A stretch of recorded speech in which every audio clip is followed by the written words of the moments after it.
iPhone 16 Pro has been on the market for a few months now, and in this video, I want to answer the question, is it worth upgrading? We'll dive into the design, performance, battery life, camera system, and Apple Intelligence to ultimately answer whether this is a smart investment or just another incremental update. A side note, this video is not sponsored in any way. So let's take a step back, forget about the marketing hype, and let's get into the real experience of using the iPhone 16 Pro. Let's start with one of the most talked about features on the new iPhone lineup, which is the camera control button. The idea here is to mimic the feel of a real shutter button on a camera. But was Apple successful in their execution of this idea? In my opinion, no. And I think a lot of people would agree. Here's how it works. A single press opens up the camera. You can press it again to take a photo, and long press to start recording a video. The button is a sapphire crystal coated haptic button, so a light press will open up the camera controls, and you can scroll through to different settings.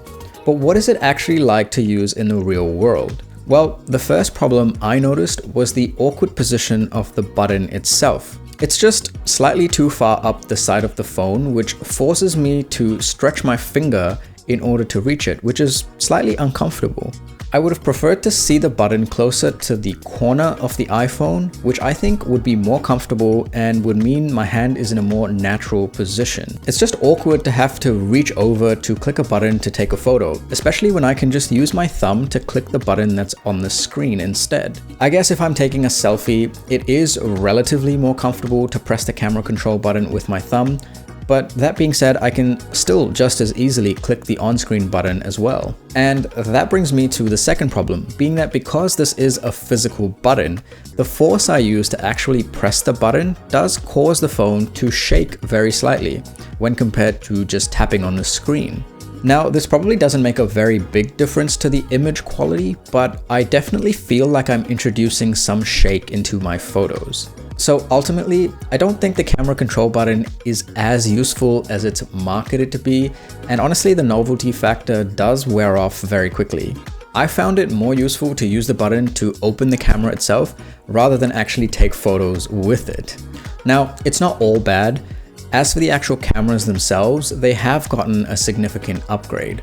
The ultra-wide camera is now a 48 megapixel sensor, up from the 12 megapixel sensor on the 15 Pro, so you can expect to see some higher resolution ultra-wide photos. One of the more talked about changes is the telephoto camera, which now has 5 times optical zoom, where previously on the 15 Pro, it was 3 times optical zoom. The 5 times optical zoom was previously only available on the Pro Max model, so it's nice to see that it's now also available on the Pro models. But if you're like me, you're most likely only going to use the main camera. Now, although it still has the same 48 megapixel sensor, Apple is now calling it the Fusion camera. What Apple's Fusion technology does is takes multiple photos at once and stitches them together to produce a more detailed and vibrant image. Now, the photos that come out of the iPhone are already great, and if you're upgrading from a previous generation iPhone, you're not necessarily going to see a significant difference because the actual sensor size is still the same. Nevertheless, the images are still very impressive. When it comes to video, the iPhone 16 Pro now shoots 4K 120Hz, where previously the 15 Pro was limited to 60Hz. When you pick up the iPhone 16 Pro, the design feels, well, familiar. Apple has stuck with the same design language that's been a staple for its most recent iPhones, and this really isn't a bad thing.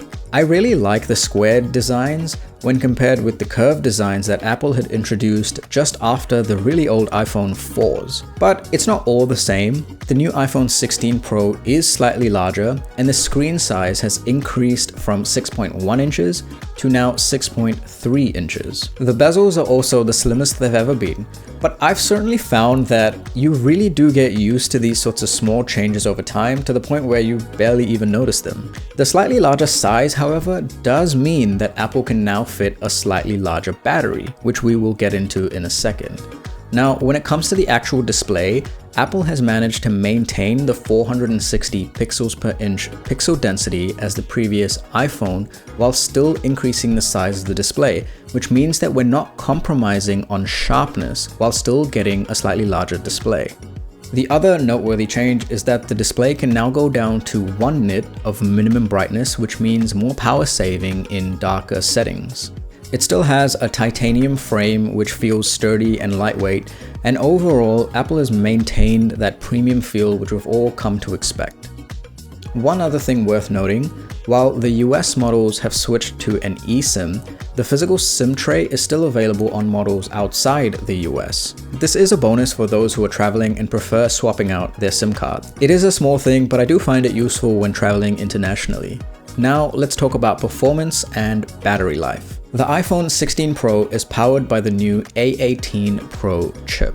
On paper, Apple promises a 12 to 14% performance improvement. For most day-to-day tasks like texting, browsing, or scrolling through social media, it's hard to notice the difference. However, when it comes to gaming or video editing, the phone feels extremely smooth and responsive even with these higher demanding tasks. When it comes to battery life, the iPhone 16 Pro promises 27 hours of video playback, which is 5 more hours than the previous generation iPhone. The battery is 9% larger and is now 3,582 milliamp hours, where the previous iPhone 15 Pro was 3,274 milliamp hours. Apple has also increased charging speed. Wired charging now supports up to 45 watts, while wireless MagSafe charging now supports up to 25 watts. It's not groundbreaking, but it does mean less time spent plugged in, which is a win. Now, when it comes to Apple Intelligence, I'll do a more in-depth video, but my favorite 2 features are notification summaries and visual intelligence. I find notification summaries really helpful because, say for example, I get a bunch of messages in a group chat. Instead of reading each of the messages, I can now get a nice summary if I'm busy or on the go, which saves me a little bit of time. Visual intelligence is also quite neat. I can long press the camera control button and take a photo of any object, and it will search for it online. Yes, it's pretty much Google Lens, but it's nice to have easy access to it on the iPhone through the camera control button. The other Apple Intelligence features like Genmoji and Image Playground are fun, but to be honest, I don't use them every day, so they're more of a novelty rather than a necessity. So, is it worth getting the iPhone 16 Pro? If you have a 13 Pro or older, then I'd say yes, it would be a big step up. In my opinion, it's a fantastic device, but if you're upgrading from something like a 14 Pro or 15 Pro, the updates are really not revolutionary. Ultimately, if you prioritize photography, video editing, and want top-tier performance, then absolutely, the iPhone 16 Pro is worth the upgrade. For anyone else coming from a more recent iPhone, this will feel like an incremental change. So what do you think? Are you going to be upgrading to the iPhone 16 Pro? Let me know in the comments below. And if you enjoyed this video, give it a thumbs up and don't forget to subscribe for more.